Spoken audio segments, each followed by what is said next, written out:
তো একটা বিষয় এখান থেকে আমরা স্পষ্ট করতে চাই যে বাংলাদেশের মতো একটি জায়গায় 90% মুসলমান থাকা সত্ত্বেও এই রকম দুঃসাহস যারা দেখাবে, আল্লাহ সুবহানাহু ওয়া তাআলাকে নিয়ে যারা এরকম কটূক্তি করবে, তাদের বিরুদ্ধে বাংলার জনগণ রুখে দাঁড়াবে ইনশাআল্লাহ।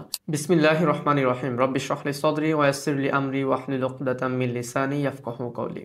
আমিন ইয়া রাব্বাল আলামিন। সাম্প্রতিক সময়ে আবুল নামধারী এক লোক আল্লাহ সুবহানাহু ওয়া তাআলাকে নিয়ে মারাত্মক লেভেলের কটূক্তি এবং অশ্লীল কথাবার্তা বলেছেন, যা আমি সহ প্রত্যেকটি সাধারণ মুসলিমের হৃদয় রক্তক্ষরণ ঘটিয়েছে। আবুল নামধারী লোকটি বাংলাদেশের বিভিন্ন যাত্রা মঞ্চে গান করে বেড়ায়। তো তিনি শুধু যে এরকম এখনই বলেছে বিষয়টা এমন না, তিনি বহুকাল ধরে এরকম নানা ধরনের অশ্লীল কথাবার্তা ইসলাম সম্পর্কে বলে আসছে, যদিও তিনি নিজেকে একজন মুসলিম হিসেবে দাবি করেন। গত কয়েকদিন আগে মানিকগঞ্জের তাওহীদি জনতা তাকে পুলিশের কাছে বা আইন প্রশাসনের কাছে সোপর্দ করে এবং পুলিশ তাকে গ্রেফতার করেন। তো বিষয়টি নিয়ে কিছু সুশীল সমাজ বা তার অনুসারীরা বিভিন্ন জায়গায় বিভিন্নভাবে মানববন্ধন তৈরি করছে এবং বিভিন্ন জায়গায় তারা উস্কানিমূলক কাজকর্ম করে আসছে। তো একটা বিষয় এখান থেকে আমরা স্পষ্ট করতে চাই যে বাংলাদেশের মতো একটি জায়গায় 90% মুসলমান থাকা সত্ত্বেও এই রকম দুঃসাহস যারা দেখাবে, আল্লাহ সুবহানাহু ওয়া তাআলাকে নিয়ে যারা এরকম কটূক্তি করবে, তাদের বিরুদ্ধে বাংলার জনগণ রুখে দাঁড়াবে ইনশাআল্লাহ। আমি আমার তাওহীদ প্রিয়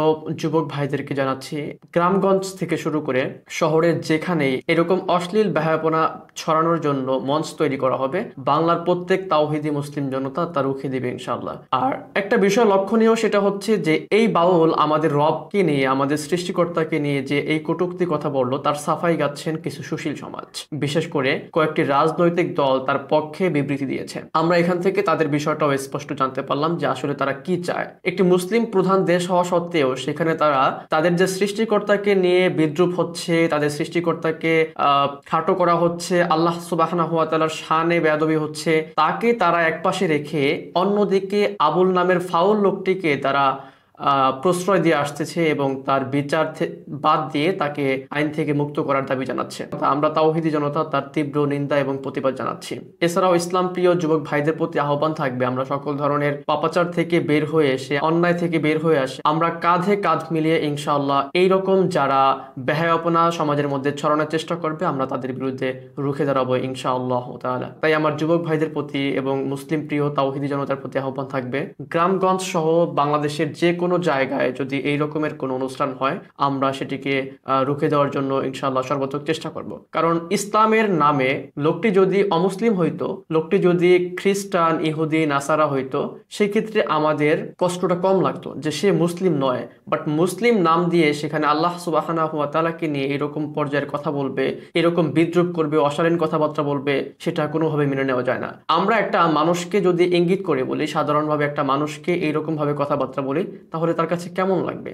অথচ যিনি আমাদেরকে সৃষ্টি করলেন, যিনি আকাশ জমিন পাহাড় পর্বত আমাদের সবকিছু আমাদেরকে দিয়েছেন, আমরা তার বিরুদ্ধে কথা বলছি, আমরা এখনো বুঝতে পারতেছি না। তো এই আবুল সরকার এই রিসেন্ট সময়ে যে ঘটনাটি করলো বা আগে করে থাকলো, যেটা এখন ফ্লাশ হইলো, বা তার অনেক পূর্বের অনেক ভিডিও থেকে দেখা যাচ্ছে যে সেই রকম ভিডিও, এইরকম কথাবার্তা নিয়মিত বলে আসতেছিল।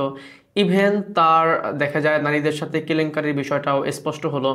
তো আমরা বিষয়টা দেখছি যে এর ফলে আমাদের যুব সমাজ নষ্ট হচ্ছে, আমাদের সামাজিক অবক্ষয় হচ্ছে।